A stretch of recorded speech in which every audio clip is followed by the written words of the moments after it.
Hello, and welcome to this fourth season of the CEEHRC Pod, the bilingual scientific podcast presented by the Canadian Consortium for Research in Epigenetics, Environment and Health, hosted by the Student Committee. This season stands out from previous ones, as it is a special edition dedicated to scientists who have built their careers outside of academia. Through these episodes, we will explore their career journeys, research, interests, and much more.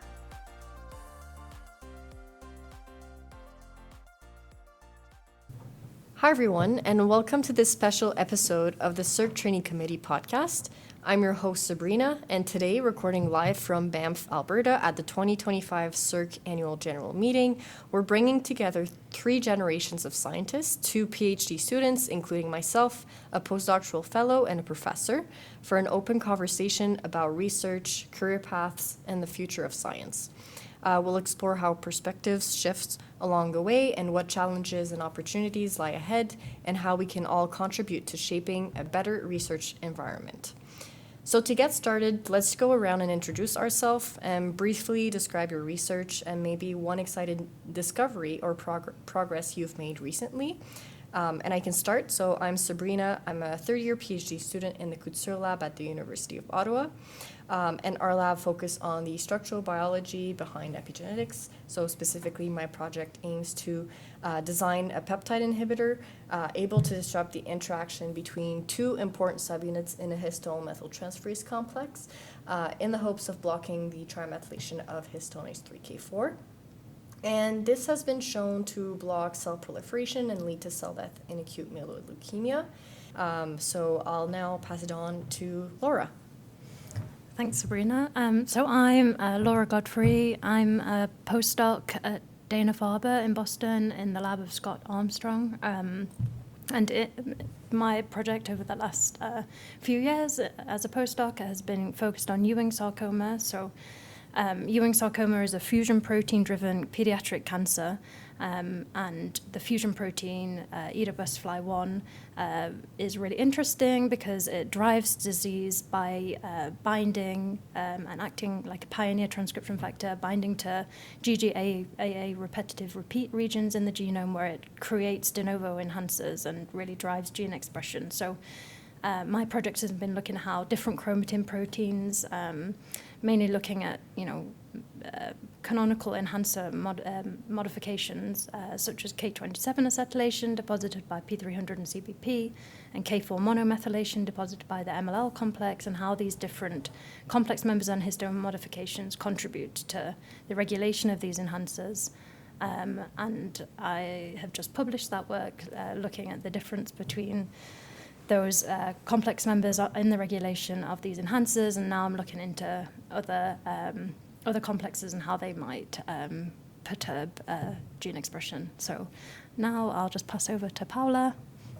Thank you very much, Laura. I'm Dr. Paola Marignani, and I'm a scientist and a professor at Dalhousie University. So I guess I'm the older generation in this conversation. So my team of scientists, we're trying to understand how and why we get cancers, and we use a whole bunch of different tools to do that, from animal models, primary patient tumors, and various transcriptomic and proteomic platforms. More recently, around 2017, 2018, my lab started incorporating machine learning, and so now I have a dry lab and a wet lab.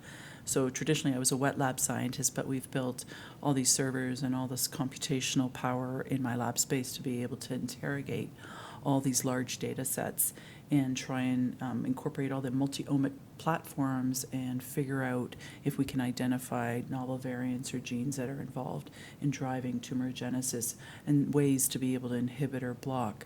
And so it's been really fun, and I've had my lab now for just over 20 years. So I've had the privilege of training students from high school, grade school, all the way to their postdoc.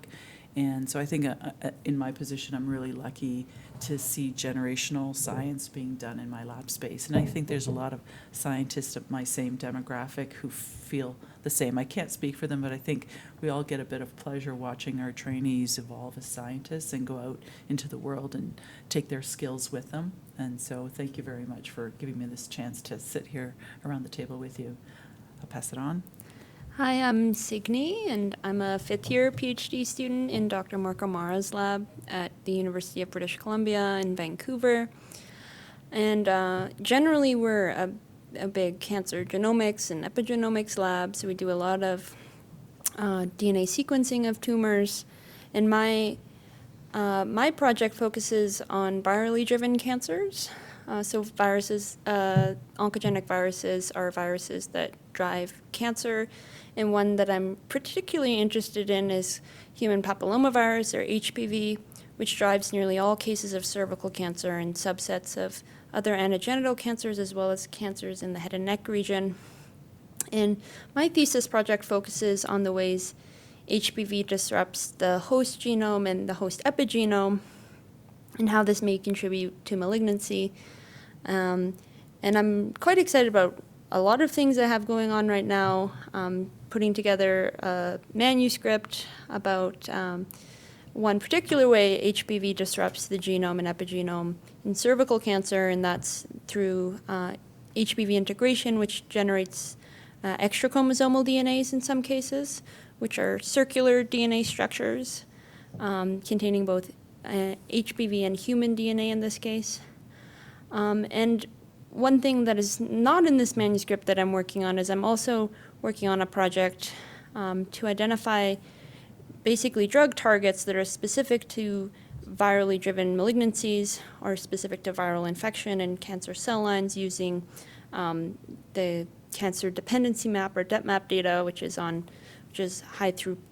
bunch of CRISPR screen data on cancer cell lines. And what I found is that if you treat HPV infection as the first hit in a kind of genetic interaction type screen, you can orthogonally validate known interactors of viral oncoproteins, which HPV relies on to drive cancer. So now we're looking at the rest of the hits to see if there's anything that is telling us how HPV may be driving cancer in other ways, and are any of these drug targetable.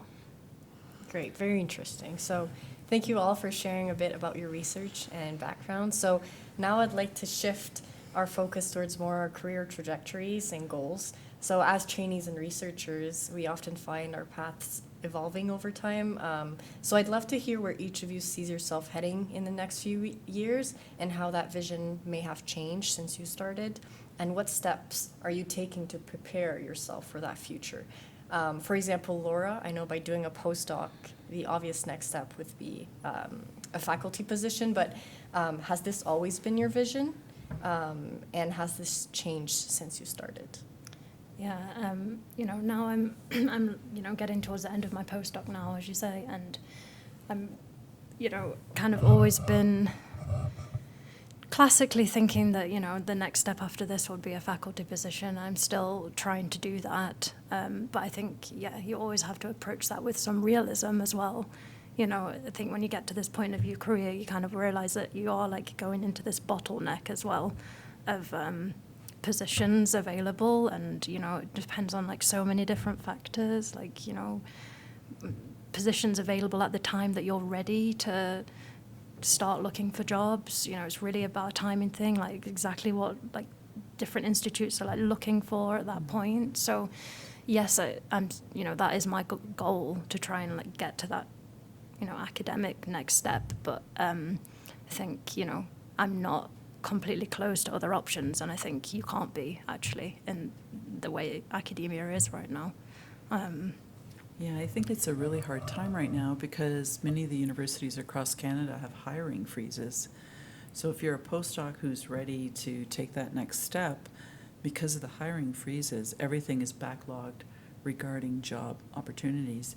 And that's one variable. The other variable is the fact that there isn't a lot of retirements happening. Every once in a while, there's 3 or 4 faculty members retiring at a time, but this isn't very common right now. Yeah. Because there is no mandatory retirement. Faculty tend to stay longer, which is perfectly fine. However, it adds to the backlog of postdocs who are ready to join the academic space. And so I think it's a bit of a complex time for people who are ready to move forward, in part because that hiring freeze is really causing difficulties for many. but keeping an open mind as to what you could use your scientific training for is really smart, a really smart move, so that you know that there's other opportunities out there. And we also have Yeah. like the added variable of what's going on in the United States right now. Yeah. Mhm. And we're also trying to recruit people from the States up to Canada. Yeah. So by virtue of that, if you're looking for a job in Canada for a faculty position, there's just going to be more competition, I would for sure. imagine. At this particular time, especially, yeah. There's always competition. You know, when I've been on hiring committees, and there's no shortage of applications. We usually get 100 plus applications, of which probably 20% are ranked highly. But you have to go through all of them, and you have to align it. You have to find people who align with the mission of either the faculty or the department. So it's not an easy task. And, you know, I think you're really right. Some of the things that are happening down south has opened up an opportunity for recruiting expat Canadians.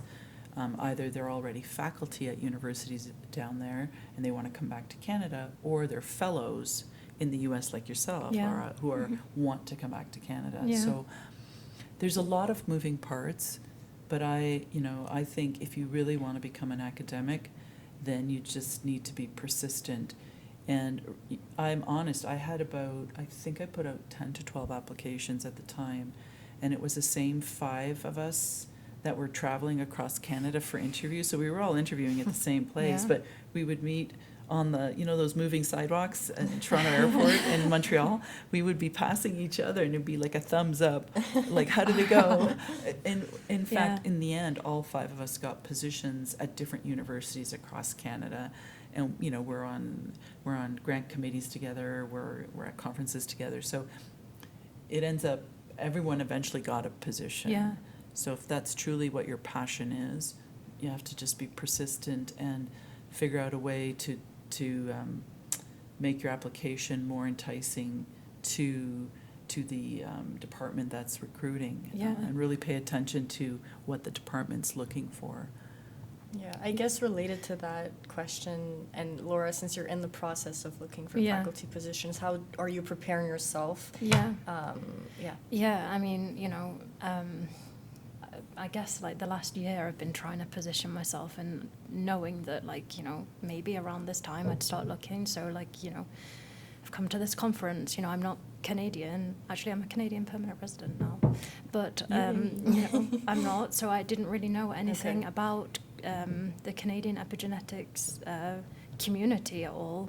So, that's kind of why I wanted to come to this conference and be on the trainee committee too, to get absorbed in that a little bit and make some connections. Mm-hmm. I applied for the Canadian, the Cancer Research Society Next Generation Scientist Award, and I got that. Congratulations. Congratulations. That was a really very proud moment. So that's, that funding is like 1 year for postdoc and then 2 years of independent funding. So Mhm. that, maybe helps me try and position myself Mhm. where I want to be. Mhm. And then, I tried to wrap up my project. I mean, it's always that as well. When you're like finishing a project too, you kind of feel like, do I keep going with this project? Maybe I would find something even more exciting out, or, do I try and wrap it up faster so that I can get to that position potentially faster? So that's another thing that I've had to try and, But does a assess. project ever really Yeah. end? I think the elegance of what we do, and it doesn't matter what stage you're at, it never ends, because the more data you get, the more questions you have, the more you realize the less you know. And so it's a never-ending Yeah. cycle. And so even when students or trainees ask me, what do you expect from the experiments, or when does it end? My first thing is, Sure. I have no idea what I expect. Go and do the experiment. And I don't know when it will end, because every piece of data is an opportunity Yeah. for the next, Yeah. right? And I think in terms of writing a grant and stuff too, that was really nice for that too, because I did have some additional questions that I could have maybe extended my postdoc a bit and tried to answer initially, Mhm. but actually it's nice to be able to put that into some aims then Mhm. going forward. Very good. yeah, so I guess those are some of the things I've tried to do. Okay. Whether or not they're gonna actually help me properly, but yeah. Yeah, I think the networking part is very important. Definitely. Specifically in science. Yeah. Like, as a PhD student, I think I've come to realize, like, this was actually one point I wanted to touch on later, but during your PhD, I think it's a good time to just put yourself out there and connect with people, just meet with people. And recently I've connected with someone that my father knew from a friend, and I've had a great meeting, gave me a lot of good insights onto, how to take the next steps, not to fear the next steps also. So I guess from that, where do I see myself in 5 years? I still don't know.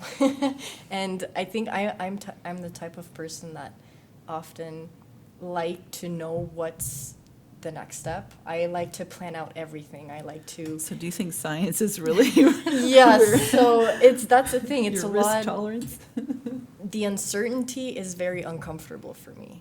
But I think this actually helps me in a way that science is very risky. Your experiments fail. You don't know when you'll be done your PhD. 9 out of 10 experiments fail, right? Yes. Yeah. So I think it's just, throughout all of my PhD, I've been uncomfortable, but this actually helps me to not fear anything now, to just take the next steps, see what's out there, and then from there, make an informed decision on what I want to do next. And if it's not, like, for example, right now, I would probably just try and find a role in industry, in biotech, and if I don't like it, I can just go back.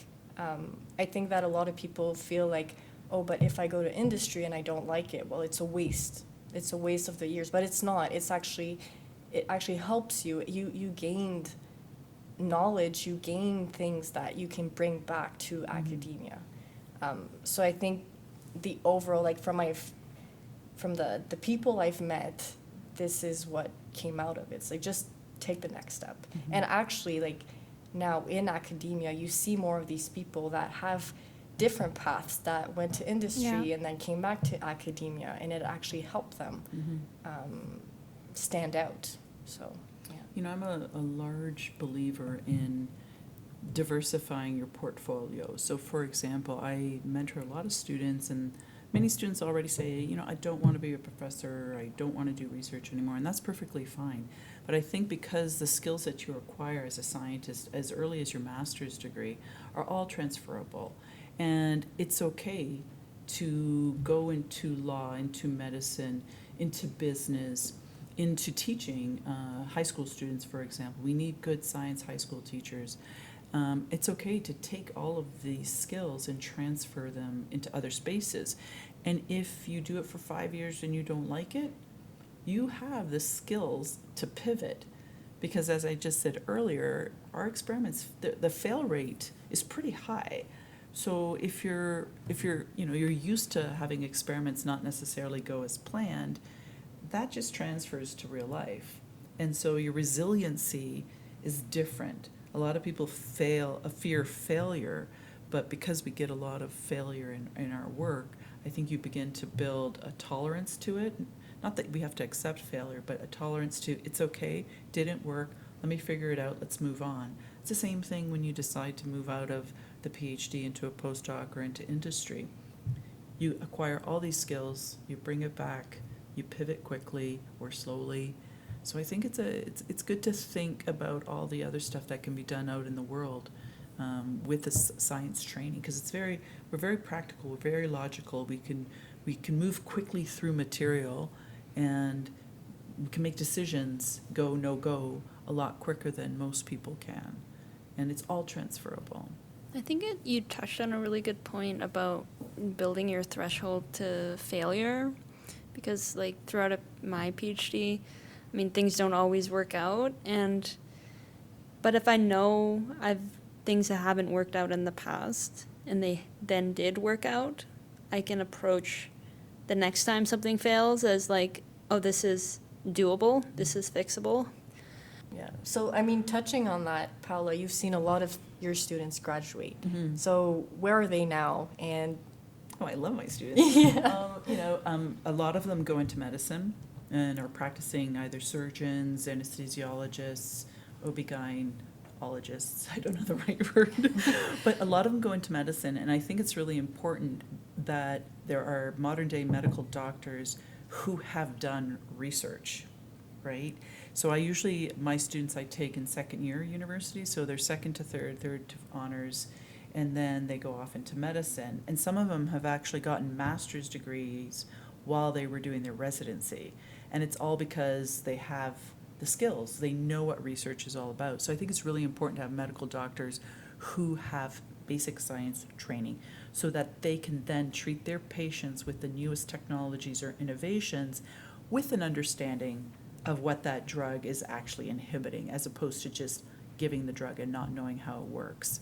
Then I have one student who went into business, started her own biotech startup company, and she's very successful. She's launched her product in the US. She's got partnerships with the Olympic team, with I think the space agency, and she's down in the US now trying to market down in the US. So she went the biotech startup and taking all her skills for that.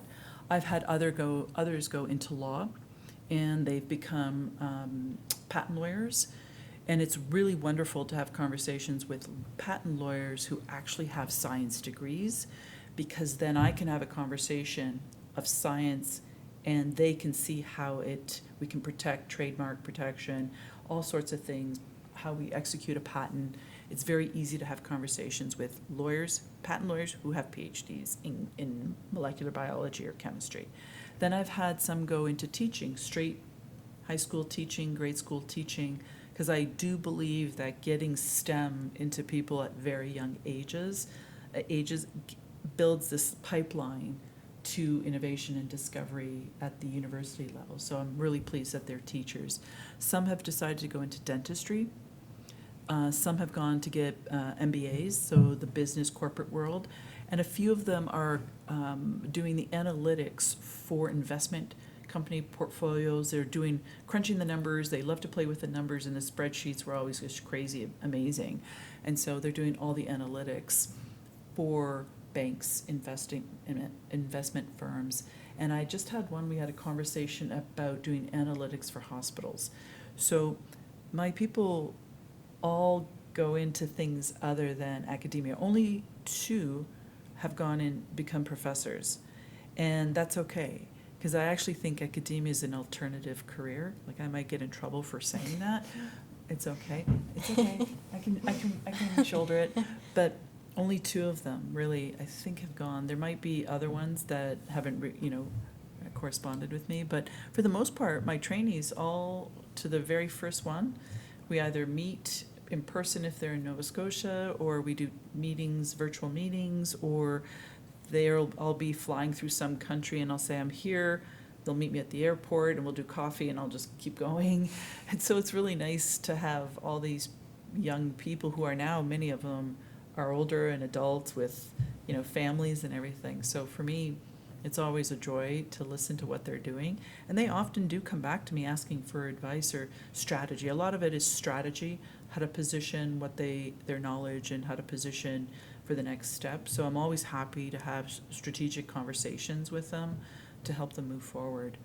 So it's really fun. And then I had I had students in grade 6, 7, 8, 9 with me all the way to grade 12, and then COVID hit and they weren't able to come into the lab. And now they went away for their undergrad to U of T, and then they came back to Dal for medicine, and now they're doing research in medicine in my lab.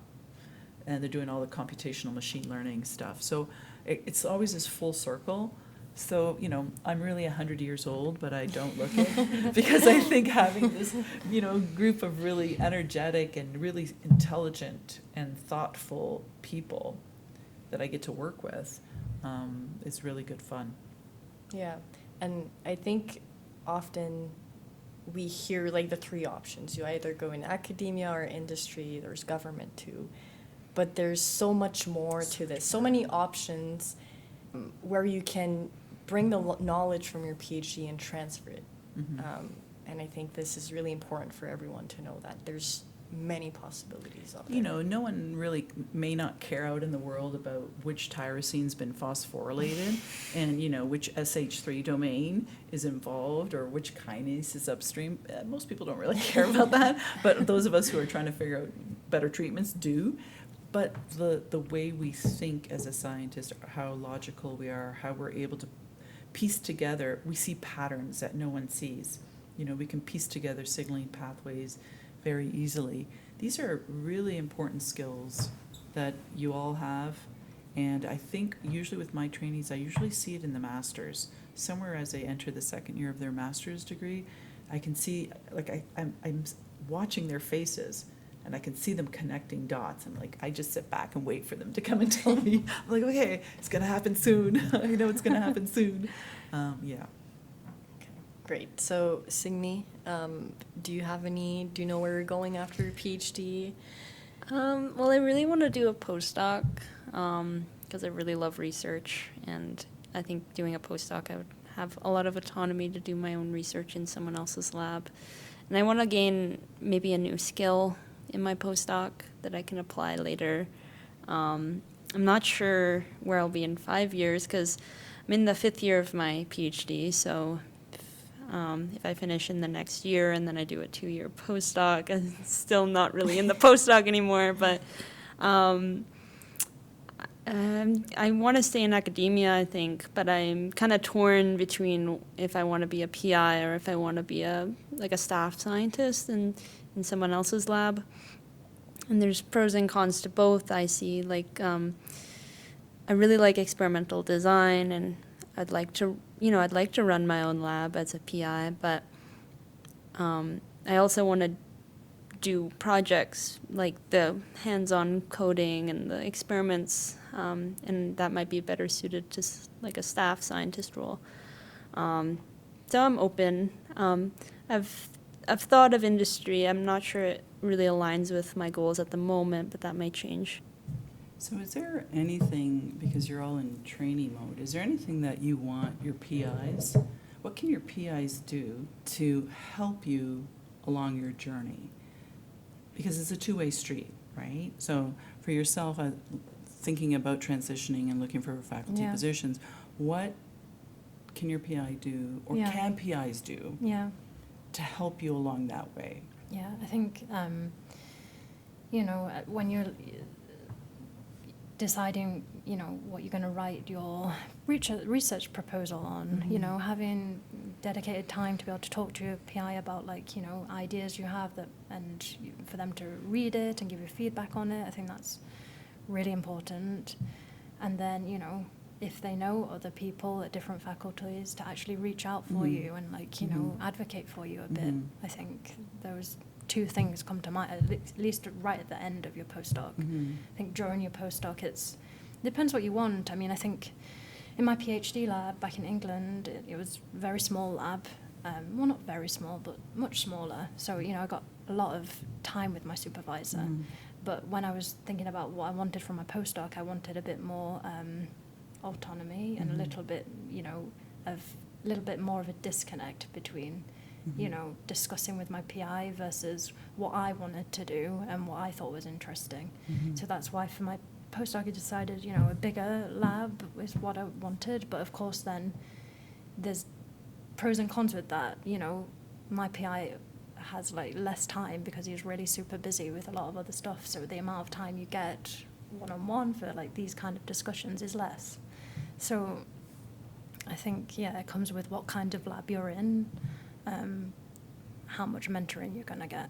And I think also it's the supervisor should also adapt to what the needs of the student is. Some students work differently. I like my supervisor to be available if I have any questions. Some people like to be more independent, and they work better that way too. So I think the PI really needs to learn the needs of the student and then adapt to it. And I think it's also dependent on what stage you are, even within a degree. I mean, a PhD, in my first year, I did not know what I wanted to to study in terms of a project. And I had a lot of control over what I was going to study in a particular cohort. And at first I really didn't like that my supervisor didn't tell me just do this. But now I'm really happy I took the time to, read the literature and come up with a project proposal and start researching that. Because I really value having that say in my own project. And yeah, I think at the beginning of a PhD, you do need a little bit more support than near the end of a PhD. So like my supervisor is very good at providing support and encouragement and feedback on my writing. And but now when I'm getting to the end of my PhD, it becomes more important that he tell me when I have done enough to graduate, and I don't just keep going and unnecessarily starting new projects, because I can still work on that after I graduate, and but at the same time balancing that with getting the most out of the degree. You want to get strong publications out of your PhD, so you're set up to do maybe your postdoc or whatever you want to do after. So there's a lot put on PIs to be, so adapted to the specific person, but also the specific stage in that scientist's career. Yeah. Yeah, I think also it's good to sit down with the student and to know where they want to be after their PhD. Yes, the PhD is a few, 4, 5, 6 years, but there's so many years after that. So you want to make sure the student is prepared for what's next. And I think it's important to sit down, get to know what they want to do next, and then lay out or, prepare the students for that. And the students' wants and needs sometimes change weekly. Yeah. And so it's one thing to plan every 6 months, have a sit down to talk about career paths or career wants. But I've had students in the past where this was a weekly shift. And so for me to pivot on a weekly basis is also very difficult to do, because you can't just jump into new careers, you have to plan. Yeah. And so to go back what you've said, a student comes in with different wants and needs, and I as a PI need to figure out if they need me to be a micromanager, a macro manager, or someone who's only there to say hello. And and I'm okay with any one of those scenarios, but that changes as the student evolves, right? And sometimes they need me constantly, and sometimes they don't need me. And so for me, I have to be nimble and quick to adjust to their needs, but sometimes it's weekly, right? And I did have one student who started off in a master's, and about 6 months into it decided that they wanted to do something else completely. And I had sensed it. Like, I sensed there was a loss of sort of the passion or just showing up, right? And so I took that as a cue to call the person in and say, listen, is there something else going on? And in the end, it was that they were no longer, they didn't want to spend all this time in a lab and get 9 out of 10 experiments failing, because some people need immediate gratification. Yeah. If you need immediate gratification, science might not be the place for you, but you can learn to adapt to that, right? So I think even as a PI, I want students to understand, and trainees and fellows to understand, that we evolve and de-evolve just as much as y'all do, right? And we have other pressures on us. If we set aside family, because we all everyone in the room has family and friends and that, but you just think about career, we have other responsibilities that sometimes are really weighing on us. Some of the bigger ones are funding, because everything in the lab is dependent on our ability to get funding.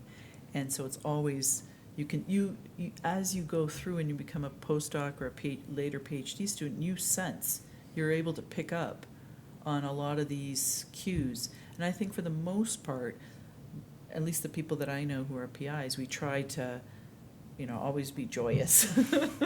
I'm always joyous. I'm a cheerleader, basically, right? So I think it's really important that we're evolving, students are evolving, and it has to go both ways too, right? Yeah. you Yeah, know. for sure. So now that we've talked about career paths and goals, I'd like to turn to a broader topic, which is the future of science. So the research landscape is constantly evolving, and with that comes a lot of challenges, especially for early career researchers, from funding pressures, like you said, to publishing demands and job uncertainty. So I'd like to hear your thoughts on what you see as the biggest challenge in science today, what changes could make a research career more sustainable, and how networks like CEEHRC, for example, can help support the next generation of scientists. I think one thing that, worries me about science in the future, or even science in the present, is funding scientific research. I mean, we get a lot of funding, obviously, from the government, but, there's so many grants that are basically eligible for funding, but they don't get funded. Like, they're ranked high, but there's just not that much money to go around. And we'd have a lot more, I believe, we'd have a lot more innovation and scientific discovery if we just put more money into science. And I think about what's going on in the States, and, there's all this animosity towards scientists and higher education. It's quite concerning, to say the least. I mean, the new the federal government just came out with their budget, and there is sections on there about recruiting, specifically mostly like American or Canadians that are scientists in the U.S. back to Canada, and I think that's a really good thing. But I still think that we need more funding in science. If we're going to do good science, we need to be funded. Yeah, I think one thing that kind of pushes me back from academia is you constantly have to justify Your existence. your existence. Yeah. You constantly have to justify, I need more money to do this. So When I was a grad student, 100 years ago, there was all the professors around me, the PIs, the success rate from CEEHR, at that time it was called MRC, and then CEEHR, was roughly 30%.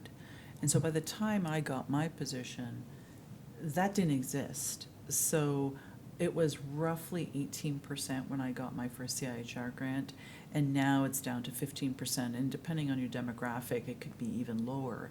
So my demographic of scientists have never experienced the same thing as our predecessors, where there was an abundance of money or there was less scientists. I don't know which one it was.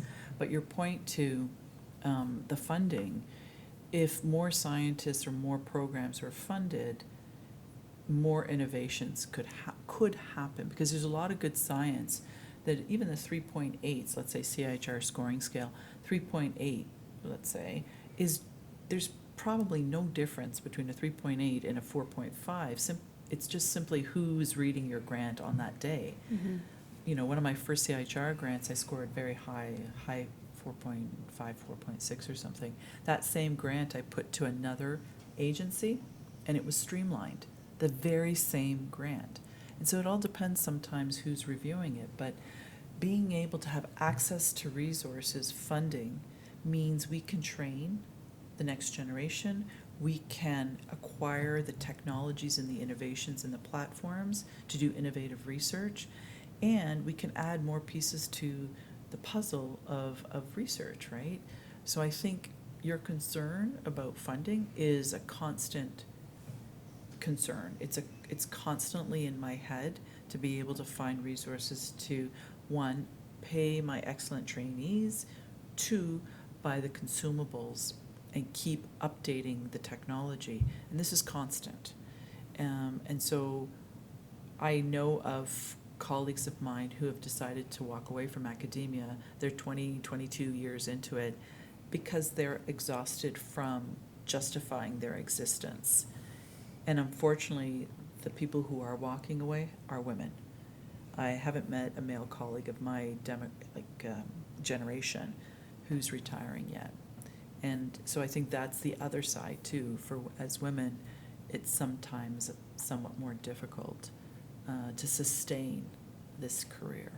So what are your thoughts on this kind of topic and recent discussions and developments about EDI and its removal in some Right, parts? so I guess you guys have read that there's a lot of discussion around EDI practices at universities, and tri-agency require EDI statements, and there's a lot of pushback for including those statements, and a lot of people are angry that they may not be getting their funding, particularly NSERC funding, because they didn't fulfill the requirements for EDI and EDI training and mentoring. And I don't know why people are scared of diversity. I don't understand that. I don't understand why they're scared of being equitable or inclusive. For me, I'm having a hard time understanding why anyone would push back on diversity and bringing in people, because the more people trying to solve a problem, the chances of us solving that problem is actually greater. Because if you always have the same phenotype solving one problem, it becomes an echo chamber of incestuous ideas that never go forward. And if they do, often they could be flawed because everyone is trying to do exactly the same thing. So I personally don't understand why people are scared of all of this. And I started in this career long before EDI. So there were battles that I have had to fight. I continue to fight. And I'm concerned with some of the recent events in our government looking at EDI in tri-agency grants, and some universities in Western Canada are considering removing EDI mandates in their universities. And for me, when I think of EDI and everything that's been implemented in the universities, this is not even 10 years. This might be 8 years in the making, and we run the risk of losing it in not even half a generation, in 8 years. My concern is that, like an elastic, we've pulled it, and the minute we release and get rid of the EDI, it isn't just going to sling back to what it was. It's going to go beyond, and we're going to lose everything. And so my concern for you guys around the table is that you're going to be entering into a space that was similar to the one that I entered in, that I've been fighting for so many years, myself and my counterparts and some of the allies that we work with. My concern is that you guys might be entering into the same environment that I entered into, which means everything that we've been working towards might come to an end.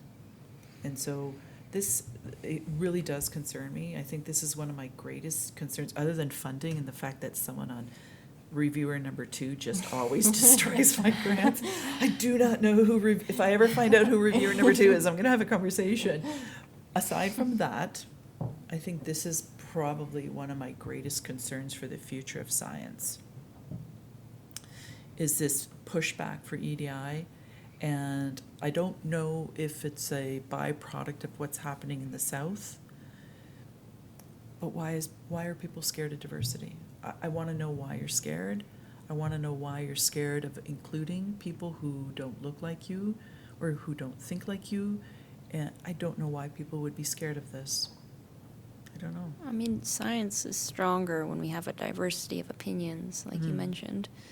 And I think also, not so much related to EDI, but just the scientific community as a whole is facing a lot of this whole thing about misinformation about science, and then people high up in government positions in the States promoting misinformation about vaccines, and it's creating this environment where people are not confident in evidence-based scientific research. Yeah, It's or they're really scary. listening to the wrong people, like we talked about yesterday. Right. They're listening to influencers on TikTok Yeah. Yeah. with no Facebook, scientific or or read it, you know. Facebook. So I or- get these things coming through my threads, right? And I think, gosh golly, I actually do have a PhD in this. Maybe I should be the one on Instagram educating on metabolism, right? And the people who should be speaking, we're too busy doing experiments. I'm too busy writing grants. I'm too busy, trying to run a research program and thinking and innovating. And so are you. So are you. We all are. So there's this gap, and it's being filled by misinformation and mistrust. And how do we fix that? Because even if you're at a dinner party, there's someone around the table who starts attacking you on vaccines or science is fake and there's a cure for cancer. I just want to eat my mashed potatoes. Leave me alone. My answer, I do get attacked like this at events. And I always just say, if there were a cure for cancer, there's hundreds of cancers, first off.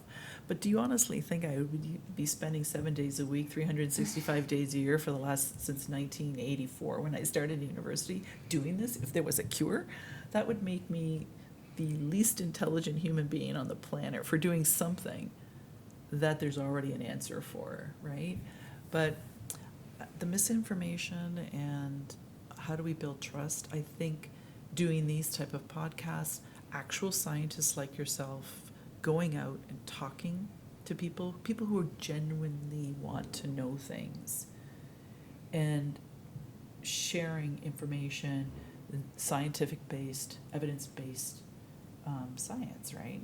So I don't want to put the burden on you, but if you're out there at a dinner party, eat your potatoes and have a conversation, right?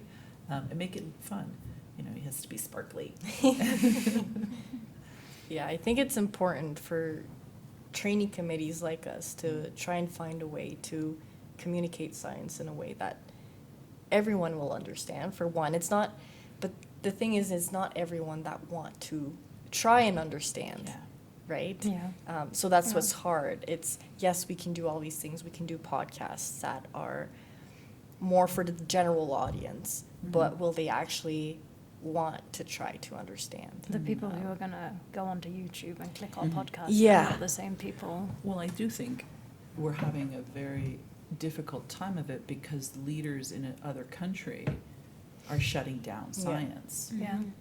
So it's one thing if you or I or even a higher administrator at a university, perhaps the greater world don't see us, but when you have people in very high positions of power questioning science and shutting down research and funding and all sorts of things related to health, environment, nature, people believe it. So how do we counter that? We have to come up with really smart ways to counter that, right? I think the problem is that is done on such a large scale that gets projected to the entire world so quickly that it's so difficult to counter that. So with all these concerns, I kind of want to end the podcast on a forward-looking or hopeful note. So the last question is, what advice would you give to an incoming graduate student interested in your field to have success in their studies? So I think, as we've said, when you're starting your studies, to have an open mind about where your research is going to go, and what your career trajectory is going to look like. And I think to do a PhD just because you love science and you're super interested in it is also like a really good reason to do it. It's not just because you're thinking about all your career steps at that level. I think if you're like Just have to try and do a PhD for the right reasons too. Yeah. Right. Some people do a PhD to just have a PhD, But I think that's a really hard life. I think doing a master's or a PhD as a second choice or third choice is a very hard. I don't recommend it at all. I was going to say have an open mind, but I'd say don't be afraid to fail because you're going to fail inevitably. And I'm a very organized person. I like things to go well and plan for the future. But, just because there's the potential it could fail, it means there's also the potential it could not fail. And that's pretty rewarding when things don't work for quite a long period of time and then start working. And that's something I really like about science. There's always the potential to learn new things that have never been learned before. Yeah, yeah. I think a PhD really pushes you outside of your comfort zone. I've always said that, and I've always said I think that's one of the beautiful things of doing a PhD, to get out of your comfort zone. You know, you constantly face challenges, and this forces you to grow. And I think this gives you confidence. You're presenting your work, you're learning new techniques, you're doing a bunch of things that it's the first time that you're doing it. So don't be afraid to get out of your comfort zone. And I honestly, I don't like to get out of my comfort zone, but I do it because I know it will help me. Yeah. Like, for example, at conferences now, I Yeah. just go up to people and Yeah. I say, oh, do you want to sit and, I Sit have my at a table. poster and sit at a table and talk about really anything. I think this really helps you to grow, because I think a PhD, it's not about just your research, but also to grow as a person.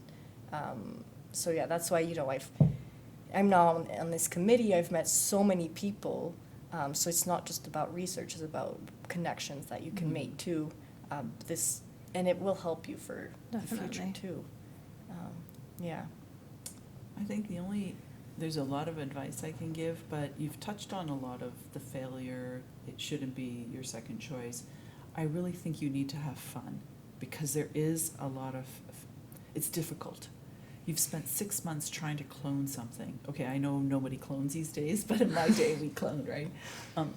And you've tried every way to do it, and it keeps failing, and then one day it works, and it's joy, right? But I think you have to have fun when you're doing the work, provided nothing goes wrong in the lab, no explosions, you don't spill anything, but you have to have fun, and you have to find joy in every day, because it is difficult. And there isn't, when you're going through some program, in university, you've got your classmates and you can lean on each other. When you're doing a PhD, you're alone. You are the only one in the world looking at that question. You are alone, you are in isolation. You can be in a big, ginormous lab, but you are alone. And so this is very difficult, particularly when things don't seem to be going right. So I always try and spark some joy in everything I do every day, even for myself as a PI. And it could be silly things, it could, I come up with all sorts of crazy ways to be happy. But I think try and enjoy what you're doing, despite the fact that every day it's often difficult to do. Yeah. I think as a PhD student, it's also hard to realize how far you've come. You look back, you have your tech meetings, and then you go through, okay, this year's progress. Mm-hmm. And Yeah. it's a good, you have to sit down and actually, yes, your experiments might fail, but you've optimized certain things, you've tried things that didn't work, so now you can move on to the next step. So I think sometimes it's hard to appreciate where you've come. Yeah, to have some reflection. Yeah. So I did something during my PhD because I came up with this phrase, create your own reality, because it was time for me to really want to defend, and there's no point where a PI is going to say, stop doing experiments and prepare your defense, right? So I'm like, I must create my own reality. So I created back then we didn't necessarily have notebooks or computers. There were computers, but you weren't going to. Anyhow, I took this cardboard and I basically started listing all the achievements over the years, publications, all the different technologies, all of this stuff. And then I put it in, your committee meeting, one of the ones where I was going to propose to start writing. I thought, I'm just going to put these sheets of everything in there and say, I'm ready to write, with the hopes that they would give me permission. And I put it at the very first page. And even all the conferences and the poster awards, everything, I listed it all the university committees that I served on. And I went in saying, okay, I'm ready to write, and this is why. Mm-hmm. It worked. So even with my own trainees now, I have them, because I'm not the only deciding factor on their thesis committee. There's other committee members. So this is what we do. From the very minute they start in my lab, we start making this spreadsheet. so that when it's time for them to defend, I'm like, put this in the very front Yeah. before the table of contents, and this is what you're going to pitch, why you're ready to defend. That brings us to the end of our discussion, and I want to take a moment to thank our panelists, Laura, Signe, Paula, for sharing their time, experiences, and insights with us today. It's been a really inspiring conversation, really, and a big thank you as well to the CEEHRC Trainee Committee, the CEEHRC Network, and the organizers of the 2025 Annual General Meeting here in Banff for making this session possible. And finally, thank you to everyone listening for joining us for this special live episode of the CEEHRC Trainee Committee podcast, and we'll see you next time. Thank you for listening to Season 4 of the CEEHRC Pod. If you enjoyed this podcast episode, you can check out our website for future episodes at thisisepigenetics.ca.